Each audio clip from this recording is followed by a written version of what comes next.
కొత్తగూడెం ప్రభుత్వ ఆసుపత్రిలో విద్యుత్ను పునరుద్ధరించే విషయంలో విద్యుత్ శాఖ అధికారులు నిర్లక్ష్యం వహించడంపై ఎమ్మెల్యే కూనంనేని ఆగ్రహం వ్యక్తం చేశారు. ఆదివారం కురిసిన వర్షం, ఈదురుగాలులతో చెట్లు, విద్యుత్ స్తంభాలు విరిగిపోవడంతో విద్యుత్ సరఫరా నిలిచిపోయింది. దీంతో రోగులు ఇబ్బందులు పడుతుండటంతో ఆసుపత్రిని సందర్శించి పరిస్థితిని సమీక్షించారు. రోగులు, వారి సహాయకులు పడుతున్న ఇబ్బందులను అడిగి తెలుసుకున్నారు. అనంతరం విద్యుత్ శాఖ అధికారులతో ఫోన్లో మాట్లాడారు. 24 గంటలు గడిచినప్పటికీ ఆసుపత్రిలో ఎందుకు విద్యుత్ను పునరుద్ధరించలేకపోయారని ప్రశ్నించారు. అత్యవసర సేవలు అందాల్సిన ఆసుపత్రి నిర్లక్ష్యం తగదన్నారు. ఉన్నతాధికారుల పర్యవేక్షణ లేదనేది స్పష్టమవుతుందన్నారు. ప్రాణాపాయం సంభవిస్తే ఎవరు బాధ్యత వహిస్తారని ప్రశ్నించారు. తక్షణమే విద్యుత్ను పునరుద్ధరించారని ఆదేశించారు. విద్యుత్ సమస్య ఏర్పడినప్పుడు ఉన్నతాధికారుల దృష్టికి సమస్యను తీసుకెళ్లడంలో ఆసుపత్రి అధికారుల నిర్లక్ష్యం కనిపిస్తుందన్నారు. ఆసుపత్రికి జనరేటర్ సౌకర్యం కోసం, ఇతర సౌకర్యాల కల్పన కోసం కృషి చేస్తానని చెప్పారు.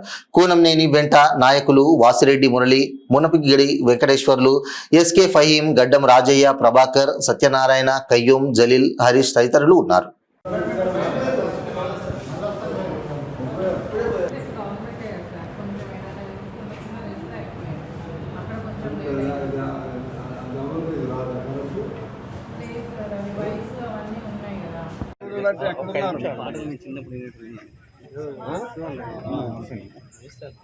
రూమ్లో ఉంటాం కాదు, ఇప్పుడు ఏరియాలో జరగాలి. ఈ టైంలో మంచినీళ్ళు లేక జనం అల్లాడుతున్నారు.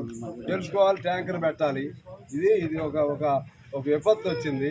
విపత్తు వచ్చినప్పుడు ఎక్కడ వాళ్ళు అక్కడ ఉంటారండి. ఇప్పుడు ఇమీడియట్గా మీ ఏరియా అక్కడ గవర్నమెంట్ హాస్పిటల్ ఏరియా ట్యాంకర్ పంపిండి నీళ్ళు. ఇక్కడ నేను అసలు బాత్రూంలో కూడా నీళ్ళు లేవు, హాస్పిటల్లో కూడా లేవు, హాస్పిటల్లో కూడా నీళ్ళు లేవు. మరి కొద్దిగా ఆ డిఈలు ఎట్టిపోతారండి, ఏఈలు ఎట్టిపోతారు, అసలు ఏం చేస్తున్నారు? అసలు హాయిగా పడుకుంటారండి. ఇట్లున్నప్పుడు తెలవదా మీకు?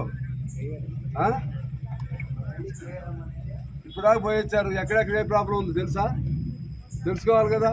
ఇప్పుడు అందరూ మీకు చెప్పలేరు, మీరే తెలుసుకోవాలి ఎక్కడ ఏ ప్రాబ్లం ఉంది.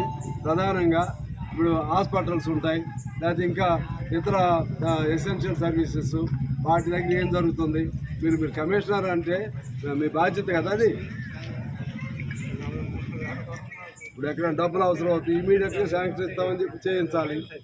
అరే ఎట్లాగండి, మీకు అంత అనుభవం లేకపోతే కనీసం మాలాంటి వాళ్ళకని చెప్పాలి ఇట్లా జరుగుతుంది, ఏం చేద్దామని. ఇప్పుడు ఇమీడియట్గా ఏం చేస్తారు, మీరు ఒకసారి హాస్పిటల్కి రండి, నేను వెళ్ళిపోతా. కానీ హలో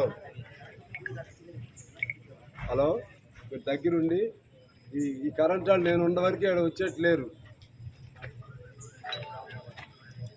అదే మీరు వచ్చి ఇమీడియట్గా వర్క్ మొదలు పెట్టండి. ఈలోపు ఒక ట్యాంకర్ నీళ్లు అర్జెంటుగా ఈ ప్రాంతానికి పంపించండి. నా నోటీస్కి వచ్చింది ఇది. ఇంకా అన్ని బస్తీల్లో ఇదే ప్రాబ్లం ఉంటుంది. కానీ ముందు